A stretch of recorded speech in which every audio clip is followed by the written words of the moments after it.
मोदी ने कांग्रेस के साथी दलों को चेताया। कहा, कांग्रेस के युवराज खुद डूबने और साथियों को डुबाने की प्रैक्टिस कर रहे हैं। कांग्रेस सबसे बड़ी पैरासाइट है। यह बात आरजेडी को तो समझ में आ ही गई होगी, दूसरे सहयोगियों को भी जितनी जल्दी समझ में आ जाए उनके लिए उतना ही बेहतर होगा। प्रधानमंत्री मोदी जी के नेतृत्व में हुआ है। कांग्रेस के जो सहयोगी दल हैं वो भी समझने लगे हैं कि कांग्रेस अपनी नेगेटिव पॉलिटिक्स में सबको एक साथ डुबो रही है। और आपको याद होगा, इसीलिए ही तो मैंने बिहार चुनाव के दौरान भी कहा था कि कांग्रेस के नामदार तालाब में डुबकी लगाकर बिहार चुनाव में खुद डूबने और दूसरों को डुबेने की प्रैक्टिस कर रहे हैं।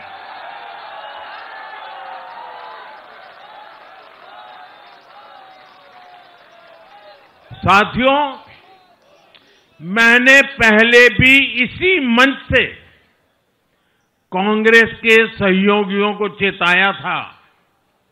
मैंने कहा था कि कांग्रेस एक लायबिलिटी है।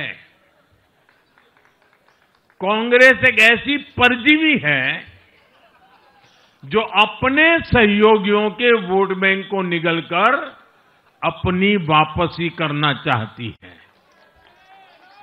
इसलिए कांग्रेस से सावधान रहने की जरूरत उसके सहयोगियों को भी है। आज बिहार में आरजेडी को सांप सूंघा हुआ है और जैसे मैंने बिहार चुनाव के समय कहा था,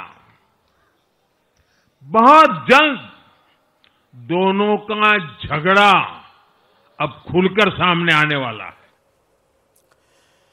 बिहार की इस जबरदस्त जीत के बाद मोदी ने बीजेपी कार्यकर्ताओं के लिए अगला टारगेट भी सेट कर दिया। उन्होंने कहा कि जिस तरह गंगा बिहार से बहकर बंगाल जाती है, उसी तरह बिहार की इस जीत का मैसेज भी बंगाल तक जाएगा।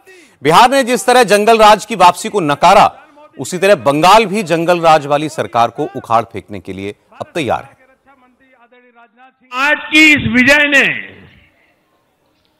भाजपा कार्यकर्ताओं को केरला, तमिलनाडु, पुडुचेरी, असम और पश्चिम बंगाल में भी नई ऊर्जा से भर दिया है।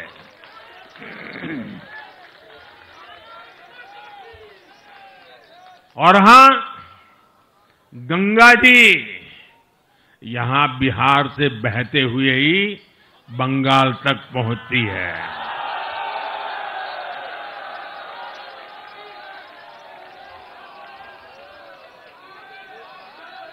बिहार ने बंगाल में भाजपा की विजय का रास्ता भी बना दिया है।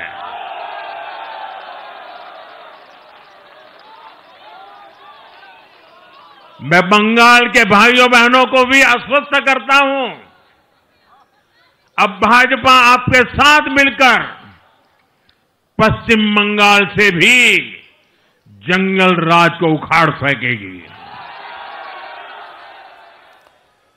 और नरेंद्र मोदी ने आज जिस अंदाज में नीतीश कुमार के नेतृत्व की तारीफ की, बिहार में विजय के लिए नीतीश कुमार को पूरा क्रेडिट दिया, उसके बाद विरोधी दलों के उन नेताओं के मन से भी अब यह भ्रम निकल गया होगा कि बिहार का मुख्यमंत्री कौन बनेगा। प्रधानमंत्री मोदी ने कहा कि बिहार में नीतीश कुमार के नेतृत्व में अच्छा काम हो रहा है। पिछले 20 साल में यह 10वां मौका होगा जब नीतीश कुमार सीएम पद की शपथ लेंगे। इसका मतलब साफ है कि बिहार की कमान नीतीश कुमार ही संभालेंगे और 10वीं बार वो बिहार के मुख्यमंत्री बनेंगे और एक नया रिकॉर्ड बनाएंगे। अब सिर्फ विधायक दल की मीटिंग की एक औपचारिकता बाकी है और शपथ ग्रहण की तारीख तय होनी है। नीतीश पिछली बार जब मुख्यमंत्री बने थे, उस वक्त उनकी पार्टी के पास सिर्फ 43 सीटें थीं। इस बार जेडीयू ने अपनी सीटों को दुगना कर लिया है।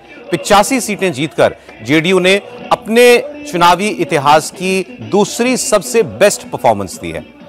जेडीयू के सीनियर लीडर और मोदी सरकार में मंत्री ललन सिंह ने कहा कि अब सबको पता चल गया है कि बिहार के असली टाइगर नीतीश कुमार ही हैं।